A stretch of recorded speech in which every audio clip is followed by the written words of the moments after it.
So this coming Thursday is my next favorite holiday next to Christmas. It's going to be Halloween. And it's celebrated every October 31st. That's a tradition originated with the ancient Celtic festival of Samhain. And that's when, according to tradition, people would light bonfires and adorn costumes and masks in order to scare away ghosts. And the belief was, if people were wearing these masks, then the spirits wouldn't recognize them as one of the living. In the 8th century, Pope Gregory III designated November 1st All Saints' Day as a time to honor the saints. And soon after that, All Saints' Day took on some of the traditions of Samhain. And the evening before All Saints' Day was considered All Hallows' Eve, until it was turned into Halloween as we know it today. Now for today's traditions, we know of Halloween as trick-or-treating, carving jack-o'-lanterns, wearing costumes, sometimes attending costume parties. Samhain was a day that marked the end of the summer season and the autumn harvest, as well as the beginning of the dark and cold winter. And back then, the Celts kind of associated that with death. The ancient Celts believed that during the night before their new year, that the veil between the world of the living and the world of the dead became blurred.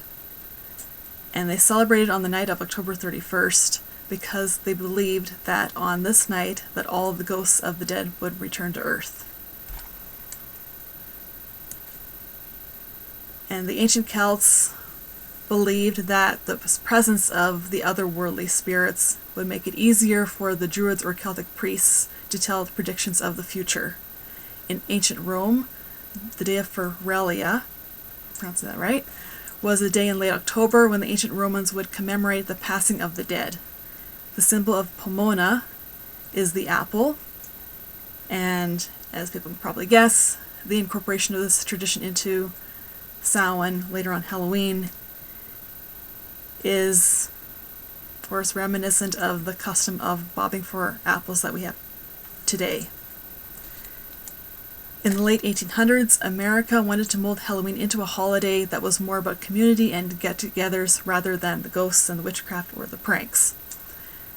Halloween celebrations focused on games, foods of the season like pumpkin pie, everything pumpkin spice, and costumes. Being encouraged by newspapers and leaders of the community, at the time, people took anything frightening or grotesque out of the celebrations. So none of these, I don't know if they even did animal sacrifices for Halloween, but all those ancient pagan customs of sacrificing animals and the blood sacrifices, no, nothing like that. Thank goodness no one does that anymore. Anyways, Halloween lost a lot of its superstitions and religious pagan overtones by the beginning of the 20th century. Between 1920 and 1950, the practice of trick-or-treating was revived. I've read that there was some theory that people could prevent tricks being played on them if they gave candy to kids. And Halloween evolved over the years, and it is now less about the old traditions and more about consumerism of costumes, face painting, makeup, candy, parties. It's way less about all this old superstitious stuff from way back when, and now everything is like buy costumes, buy the candy on the end.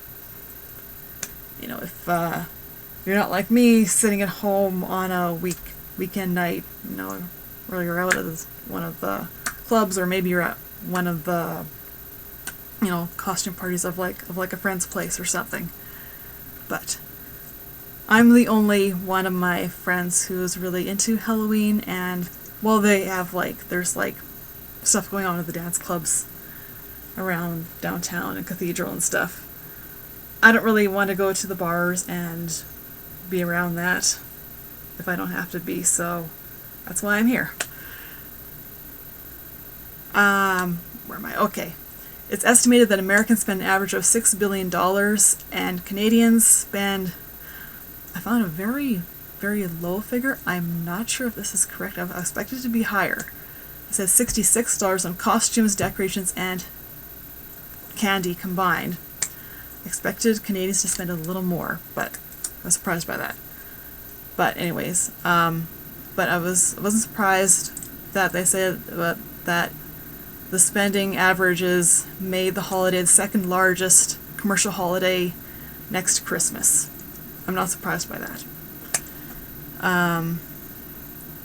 There are also zombie walks in many cities across the country. Not sure if people knew that. I don't know about you, but when I think of zombie walks, I'm picturing like the Walking Dead right now. Fun. Alright. The Halloween celebration is usually celebrated Friday and Saturday, last weekend of October.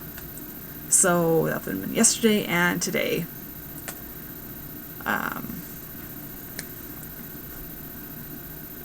Yeah, what I'll be doing on Thursday, the actual day of Halloween, I imagine it'd probably just be staying home. Maybe watch a movie or read or something. Used to hand out treats like over a decade ago, but don't do that much now because it isn't the best neighborhood, and there's just not many people that come by around here. So, you know, Halloween is just like any other night around here. Just, I don't know. I feel like sometimes some bad person just wants to turn out the lights, pretend you're not home, you know. So, I'd probably be like that character in Big Daddy, you know, that guy who isn't prepared, and Adam Sandler comes in and is like, go, you know, give something to the kid who's standing outside, and I'd probably just be giving kids some like random toys and stuff, because, you know, I'd be like, oh yeah, here's like a Slinky or whatever, right? Because I wouldn't be prepared at all. So, yeah. Yeah, that's all I got for tonight. I haven't been vlogging much because honestly I just don't know have much to talk about. And then I also got this really, like, Marty's just being loud and like noisy a lot of the time. So that doesn't make it easy to make vlogs either. Imagine, you know, trying to talk and you're hearing like this loud meowing in the background. It's not good. So yeah, that's all I got for tonight, everyone. Have a great weekend, stay safe, and talk soon. Bye.